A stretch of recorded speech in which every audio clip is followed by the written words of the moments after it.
श्री परिक्रमा ग्रन्थ प्रकरण 3 धाम वर्णन। महामती श्री प्राणनाथ जी भन्नुहुन्छ, हे प्रेम, अब तिमी मेरो नजिक आऊ, जसद्वारा म मेरो उत्कण्ठालाई पूर्ण गरिहालौँ एवं मूल घर परमधामको दर्शन गरिहालौँ। साथै धामधनीको चरण शरणको आश्रय लिएर उहाँको साथमा प्रेमपूर्वक विलास गरौँ। अब म अद्वैत वाणीलाई गायन गरेर ब्रह्म आत्माहरूको निज स्वरूपको निद्रालाई उडाइदिँदछु। साथै सबै ब्रह्म आत्माहरूलाई एकैसाथ जागृत गरे पश्चात अक्षर ब्रह्मलाई पनि जागृत गरिदिँदछु। जब प्रकृतिको प्रलय हुँदछ तब अद्वैत भूमिका अतिरिक्त अन्य सबैको लय हुँदछ। एक अद्वैत भूमि परमधाम नै सदा सर्वदा विद्यमान छ, जहाँ परब्रह्म परमात्मा आफ्ना अङ्गनाहरूका साथमा नित्य लीलाहरू गर्नुहुँदछ। मेरो यो इच्छा छ कि अब म यही अद्वैत भूमिकाको वर्णन गरेर सबै ब्रह्म आत्माहरूलाई अखण्ड प्रेमको रस आस्वादन गराउँ। उनीहरूलाई यस प्रकारले प्रेममा मग्न गरिदिउँ कि उनीहरूको अङ्ग प्रत्यङ्गहरूमा दिव्य प्रेमको अभिवृद्धि भइरहोस्।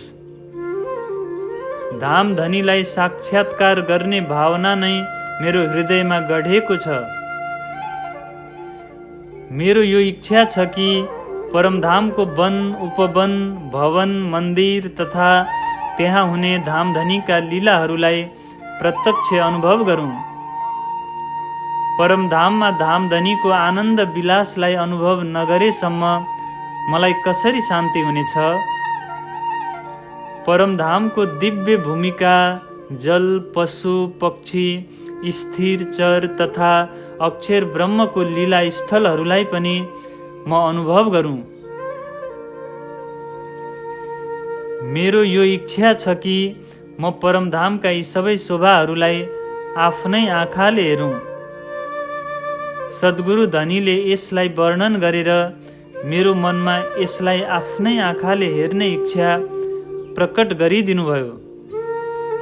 तर पनि अझैसम्म मलाई यसको प्रत्यक्ष दर्शन भएको छैन। हे सद्गुरु धनी, हजुरले मलाई परमधामको जुन अखण्ड सम्पदा प्रदान गर्नुभयो त्यसलाई त मैले सबै ब्रह्म आत्माहरूलाई सम्झाइदिएँ। तर हजुरले मेरो हृदयमा परमधामलाई जुन प्रकारले अङ्कित गरिदिनु भएको छ त्यसलाई पनि म सबै ब्रह्म आत्माहरूको हृदयमा दृढ गरिदिन चाहन्छु। हे सुन्दर साथजी, हजुरहरू सुन्नुहोस्, म परमधामको वर्णन सुनाउँदछु। त्यसलाई प्रत्यक्ष अनुभव गरेपछि म हजुरहरूलाई पनि प्रत्यक्ष देखाउने छु। रङ्ग भवनको सम्मुखमा रत्नहरू जस्तै देदीप्यमान प्रकाशमय दुई चौताराहरू छन्। त्यसको उपमा यो जिब्रोद्वारा दिन सकिँदैन। रङ्ग भवनको ढोकाको अगाडि 3वटा चौताराको वर्णन आउँदछ।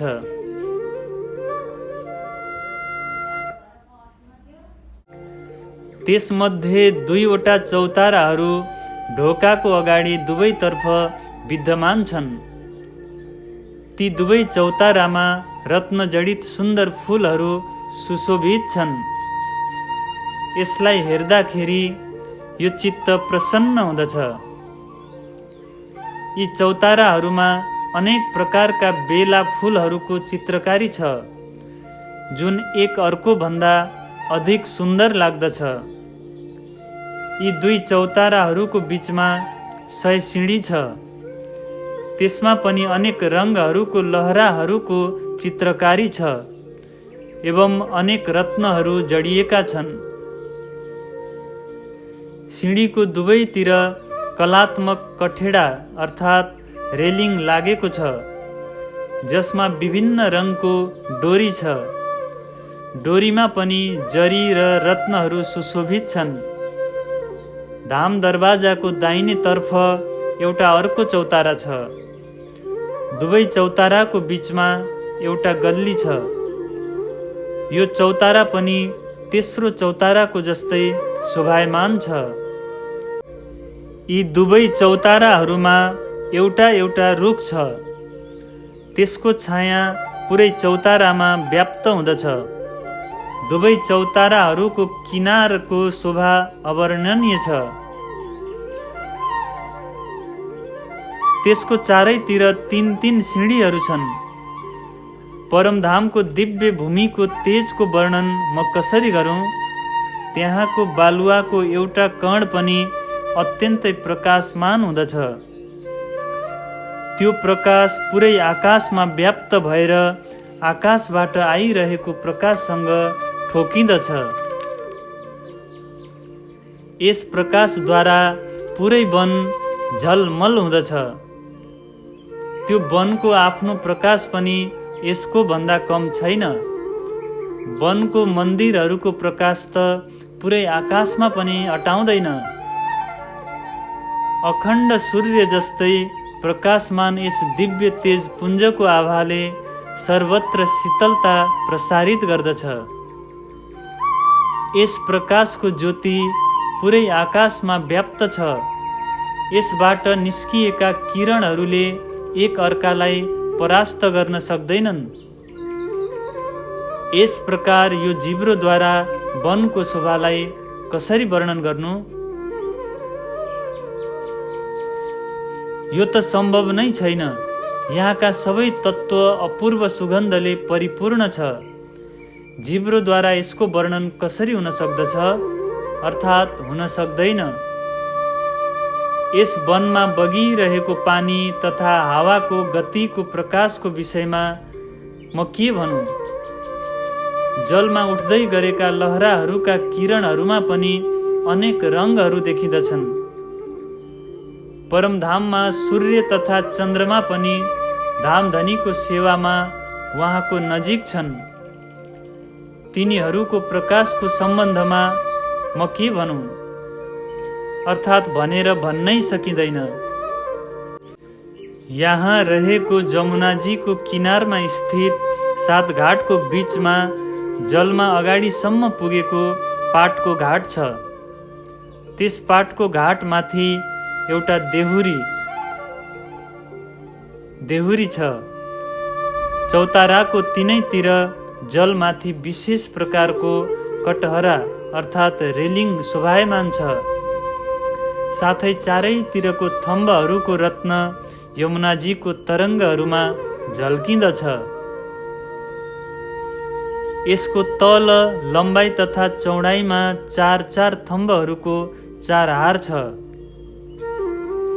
त्यसको बीचमा पानी बग्नका लागि 3 घडनाले अर्थात् जलद्वार छ। यसको प्रकाश पुरै आकाशमा पनि अटाउँदैन र यसका किरणहरू बारम्बार भुइँमा नै फर्किएर आउँदछ। पाटको घाटको बायाँ तर्फ 3 घाट छन्। तिनै घाटमा अलग अलग प्रकारका वृक्षहरू छन्। त्यो भन्दा पनि बायाँ तर्फ बडा वन छ। धामधनी त्यहाँ सखीहरूका साथमा लीला गर्नका लागि कहिलेकाहीँ जानुहुँदछ। बडा वनमा वृक्षका हाँगाहरू एकदमै अग्ला छन्। त्यसमा विभिन्न प्रकारका झुलाहरू लागेका छन्।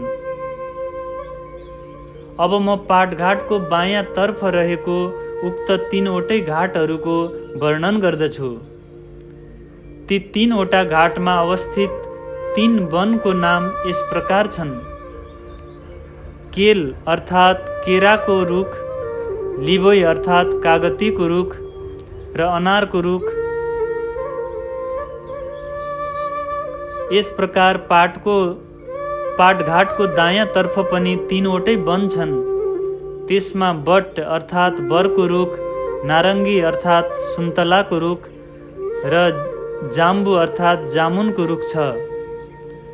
मध्य भाग स्थित पाटको घाटको वनमा अमृत अर्थात् आँपका रुखहरू छन्। यमुनाजीको तटका यी वृक्षहरूको शाखाहरू एकातर्फ यमुनाजीको जलसम्म फैलिएको छ भने अर्कोतर्फ जमिनमा शोभायमान छन्। यमुनाजीका दुवै किनारहरूको वृक्षहरू पानीमा दुई हारहरूमा देखिँदछ। यी वृक्षहरूका आधी हाँगाहरू एकातर्फ जमिनमाथि फैलिएको छ भने अर्को आधी हाँगाहरू पानीमाथि फैलिएका छन्। यस प्रकारले यमुनाजीको दुवै किनारहरूमा वनको शोभा छ। यी वनहरूका अगाडि स्थित मन्दिरहरूको शोभाको वर्णन म कसरी गरौँ? यी वनहरूमा लहराहरू रुखहरूमाथि यस प्रकारले चढेका छन् कि जसलाई देखेर यस्तो लाग्दछ मानौ यिनीहरूको पात र फुलको नै पर्खाल बनेको छ। त्यसको चारैतिर रङ्गी बिरङ्गी फुलहरू छन्। यी वृक्षहरू अलग अलग पङ्क्तिहरूमा सुशोभित छन्। वृक्षहरूमाथि लहराहरू सघन रूपमा चढेका छन्। त्यसमा फुलहरू फुलिरहेका देखिँदछन्। यस प्रकारले सम्पूर्ण वन नै फुलहरूको देखिँदछ। यस्तो लाग्दछ कि सुनमा अनेक रत्नहरू जडिएका छन्। यस प्रकारले यमुनाजी र रङ्ग भवनको बीचमा वनको माथि वन सुशोभित छन्। यी वनहरूमा फुलका सैयाहरू बनेका छन्। यी सघन वनहरूमा अनेक प्रकारका रङ्गहरू देखिँदछन्। यहाँ सखीहरू समूहमा खेल्दछन्। सबै आत्माहरूको सुख सागर स्वरूप श्री राजश्यामाजी उनीहरूका बीच क्रीडा गर्नुहुँदछ। यस प्रकारले परमधाममा सधैँ आनन्द छाउँदछ। विभिन्न वृक्षका शाखाहरू तलतिर झुन्डिएर बाक्लो छाया दिँदछ। यी वृक्षका बीचमा एउटा बाटोबाट अर्को बाटो निस्किएर तेस्रो बाटोमा गएर मिल्दछ। यी वृक्षका शाखाहरू कतिपय छड्के छन्, कतिपय सिधा छन् त कतिपय टेढा छन्। तर वनको सबै बाटोहरूमा समान रूपले छाएका छन्। यिनीहरू न त कहीँ धेरै लामो छ न त कहीँ छोटो नै छ, अर्थात् छड्के सिधा र टेढा नै भए पनि हेर्दाखेरि सबै समान देखिँदछ।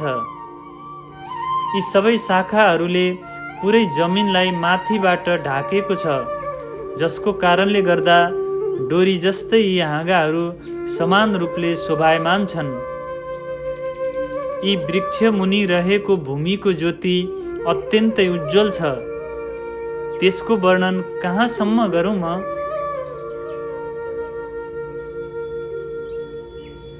वृक्ष मुनि रहेको जमिनको बालुवा हेर्दा यस्तो लाग्दछ कि मानौ यहाँ सर्वत्र मोती नै मोती बिछाइएका छन्। बालुवाका यी कण कहीँ अति सूक्ष्म छ, कहीँ छोटा छन् त कहीँ ठुलो पनि देखिँदछ। कहीँ कहीँ त बालुवाका यी कणहरू यस प्रकारले चम्किँदछ कि मानौ त्यो हिराको कण हो। साथै प्रत्येक स्थानमा अलग अलग तरिकाले सुशोभित छन्। यी कणहरू कहीँ 2 कोणका छन् त कहीँ 3 कोणका छन्,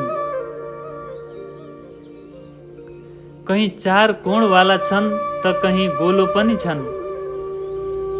यी बालुवाका कणहरू यति धेरै प्रकारका छन् कि जसको गणना नै हुन सक्दैन। वनमा विभिन्न रङका फुलहरू फुलेका छन्। साथै वृक्षका हाँगाहरू सुगन्धित हावाको साथमा झुम्दछन्। यिनीहरूको शोभा तथा सुगन्धको वर्णन यो जिब्रोद्वारा गर्न सम्भव छैन। फुलहरूको सुगन्ध तथा त्यसको प्रकाश सर्वत्र व्याप्त छन्। यस प्रकारले यमुनाजी तथा हौज कौशर तालको बीचमा वनको मन्दिर अर्थात् लहराहरूको मण्डप सुशोभित छन्। यी सबै स्थानहरू खेल्नका लागि हुन्। यो तालको रचना त छुट्टै प्रकारले रहेको छ। यो हौज कौशर ताललाई चारैतिरबाट बडा वनले घेरेको छ। यसको पालमाथि चारैतिर देहुरीहरू छन्। किनारामा चारैतिर अनेक भर्याङहरू छन्। 16 देहुरीको घाट मुनि रहेको ठुलो चोक र त्यो चोकको पनि तल रहेको जाली ढोकाहरूद्वारा भएर यमुनाजीको पानी हौज कोसर तालमा जाँदछ। यो तालको पालमाथि रहेको वन अति सुशोभित छ, जसको वृक्षको हाँगाहरूमा झुलाहरू झुन्डिएका छन्। यस प्रकारले घाट तथा त्यसको छत एवं देहुरीको विभिन्न रङहरूको छाया पानीको तरङ्गमा तरङ्गित हुँदछ। तालको गहिरो पानी अतीव सुन्दर एवं स्वच्छ छ। यस तालको बीचमा एउटा टापु महल छ। पानीमाथि सुशोभित यो महलको बीच बीचमा वन तथा उपवनहरू शोभायमान छन्। तालको पानी टापु महलको तलको भागसम्म ठोकिँदा कल कल गरेर आवाज आउँदछ। यहाँ रहेका मन्दिरहरू पनि करोडौं मणिहरूको प्रकाशले चम्किरहेका छन्। तालको पालमाथि पश्चिम दिशामा झुण्डको घाट सुशोभित छ। त्यसको तल्लो भागको शोभा अति विशिष्ट प्रकारको रहेको छ। झुण्डको घाट मुनिको तल्लाको शोभाको वर्णन यो जिब्रोबाट हुन सक्दैन। यहाँ स्वयं श्री राज्य आएर विराजमान हुनुहुँदछ। उहाँ ब्रह्म आत्माहरूका साथमा बस्नुहुँदछ, साथै जल क्रीडा गरेर श्रृङ्गार गर्नुहुँदछ। यस स्थानको शोभा अपरम्पार छ। यसलाई हेर्नेवाला हृदयले मात्रै यसको शोभालाई बुझ्न सक्दछ। परमधामको रङ्ग भवनको चारैतिर स्थित बडा वनको उपवनहरूको शोभा एक अर्को भन्दा बढेर छ। रङ्ग भवनको नजिक दक्षिण दिशामा स्थित बट पिपलको चौकीको बट र पिपलको वनलाई हेरेर यी आँखाहरू तृप्त हुँदैनन्। जसै जसै ती वनहरूलाई हेरिन्छ, त्यसै त्यसै ती वनका शोभाहरू झन झन बढेर जाँदछ। रङ्ग भवनको चारैतिर वन उपवनहरू शोभायमान छन्। त्यसको वृक्षका शाखाहरू रङ्ग भवनको प्रत्येक तल्लाको छज्जा अर्थात् टपसम्म फैलिएका छन्। वनमा चारैतिर फुलहरू खिलेका छन्। तिनीहरूको अनेक रङ्गहरूको शोभा अद्वितीय छ। यो शोभाको वर्णन हुन सक्दैन, तर चित्तद्वारा चिन्तन गर्दाखेरि अपार सुखको अनुभव हुँदछ। यहाँ मयूर, बाँदर आदिले आफ्नो आफ्नो टोली बनाएर वनमा खेल्दछन्। मयूरहरू परस्पर मिलेर आवाज गर्दछन् र आफ्नो मधुर वाणीद्वारा धामधनीलाई पुकार्दछन्। बाँदरहरू पनि उल्टो सिधा लडीबुडी गर्दै एक हाँगाबाट अर्को हाँगामा छलाङ लगाउँदछन्। तित्रा, बट्टाई, कोइली र चकोर पक्षी एक अर्का समक्ष आफ्नो स्वरको तान छेड्दछन्। सुगा र मैना चराले चौकीदारीको काम गर्दछन्। यिनीहरूको चतुर्याइका सामु सबै पक्षीहरूले आफ्नो हार स्वीकार गर्दछन्। यी चराहरूले आफ्ना साथीहरूको नाम लिकन बोलाउँदछन् र उनीहरूलाई श्री राज्य समक्ष उहाँलाई प्रणाम गर्न भन्दछन्। सबै पक्षीहरूले एकै साथ श्री राज्यलाई पुकार गर्दै भन्दछन् कि हे धामधनी, हजुर नै हाम्रो सर्वस्व हुनुहुन्छ। साथै धामधनीको स्वरूपलाई विभिन्न प्रकारले आफ्नो हृदयमा धारण गर्दछन्। झ्याउकिरी र भमराहरू यहाँ गुनगुनाउँदछन् एवं आफ्नो धनीको गुण गाउँदै आफ्नो हृदयलाई धामधनीसँग जोडिदिँदछन्। कस्तुरी र मृगहरू पनि चारैतिर पंक्तिबद्ध रूपमा बस्दछन्। उनीहरूको नाइटोबाट निस्किएको कस्तुरीको सुगन्ध वनमा चारैतिर फैलिँदछ। हात्ती, बाघ, चितुवा, स्याहागोस अर्थात् जङ्गली बिरालो आदि पशुहरू पनि परस्पर मिलेर खेल्दछन्। उनीहरूको मनमा कुनै पनि प्रकारको क्रोध हुँदैन। हाँस, गरुड तथा अन्य विभिन्न प्रकारका पक्षीहरू पनि त्यहाँ छन्। तिनीहरू यति धेरै छन् कि तिनीहरूमध्ये म कसको नाम लिऊँ? शुतुरमुर्ग र मृग पनि आपसमा मिलेर अनेक प्रकारका खेलहरू खेल्दै लडाइँ गर्दछन्। सबैले आफ्नो छातीलाई तानेर लडीबुडी गर्दछन्। परेवाले पनि आफ्नो कलाको प्रदर्शन गर्दछ।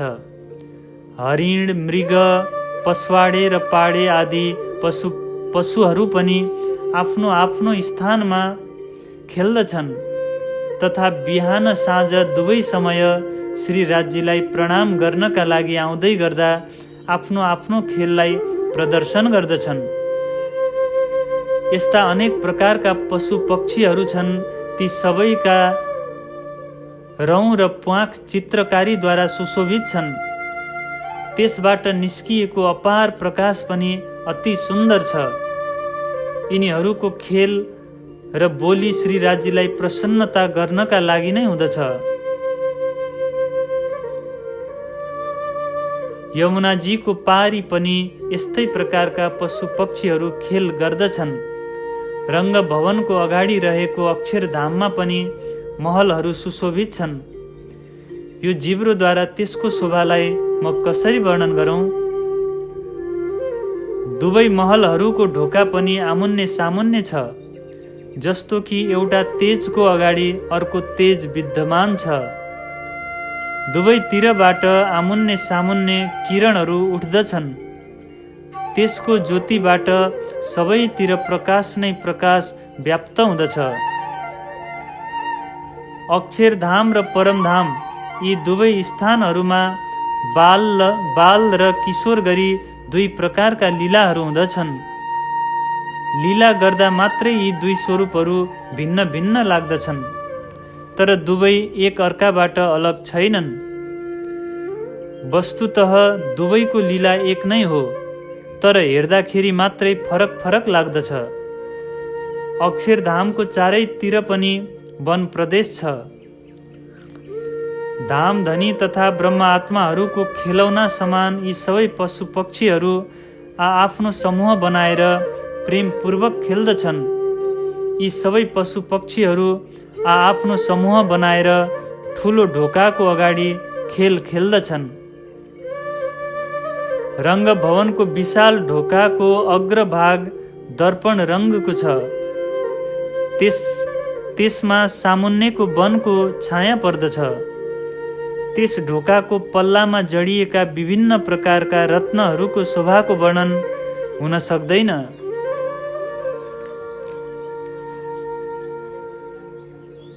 ढोकाको यी पल्लाहरूमा अनेक प्रकारका बुट्टाहरू, चित्रकारी तथा रत्नहरू जडिएका छन्। ढोका अगाडिको चोकको चारैतिर रत्नहरू सुशोभित छन्। ढोकाको चारैतिर मणि जडायमान छन्। त्यसको प्रकाश पनि अत्यन्तै देदीप्यमान छन्।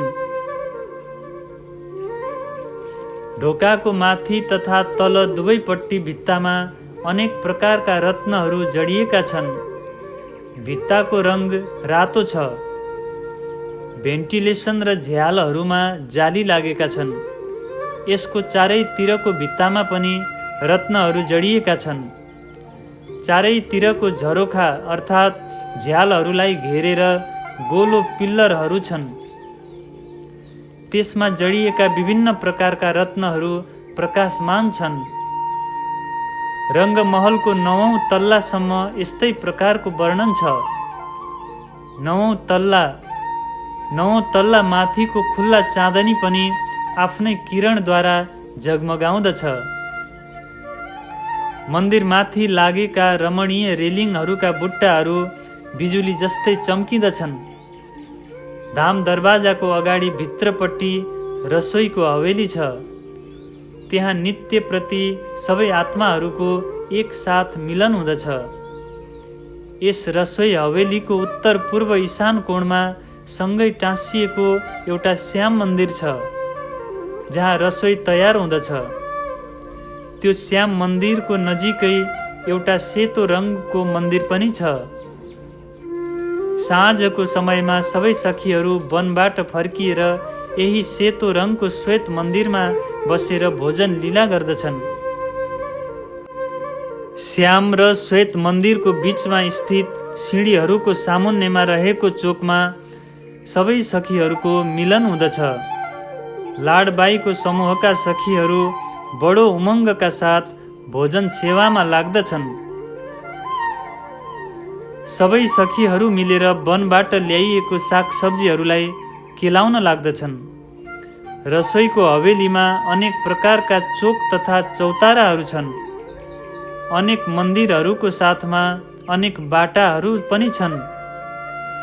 यी बाटो तथा मन्दिरका भित्ताहरूमा जडिएका प्रकाशमान रत्नहरूको शोभाको वर्णन यो जिब्रोले कसरी गर्न सक्नेछ, अर्थात् सक्ने छैन।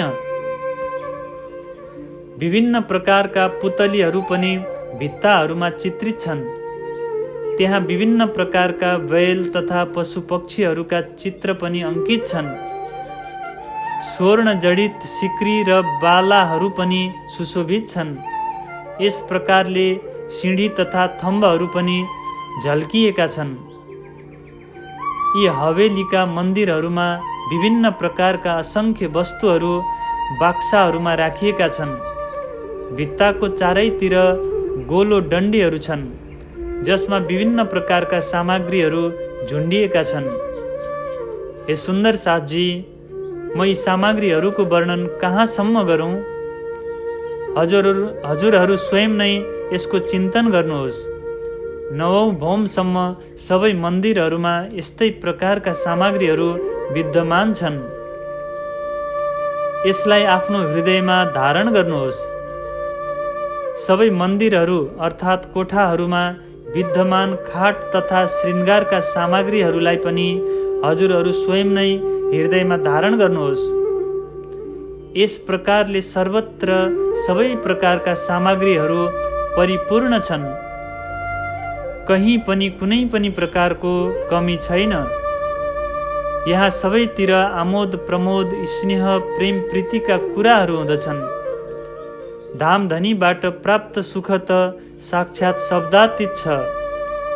यी भवनहरूमा विभिन्न प्रकारका डिब्बाहरू, प्लेटहरू, सिसाहरू आदि विभिन्न प्रकारका वस्तुहरू झुन्डिरहेको देखिँदछन्।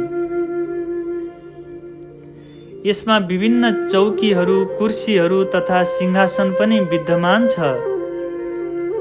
यहाँ विभिन्न प्रकारका झुलाहरू झुन्डिएका छन्, जसमा स्वर्ण जडित सिक्रीहरू छन्। यस प्रकारले यहाँ विभिन्न धातुहरूका अनेक भाँडाहरू पनि छन्।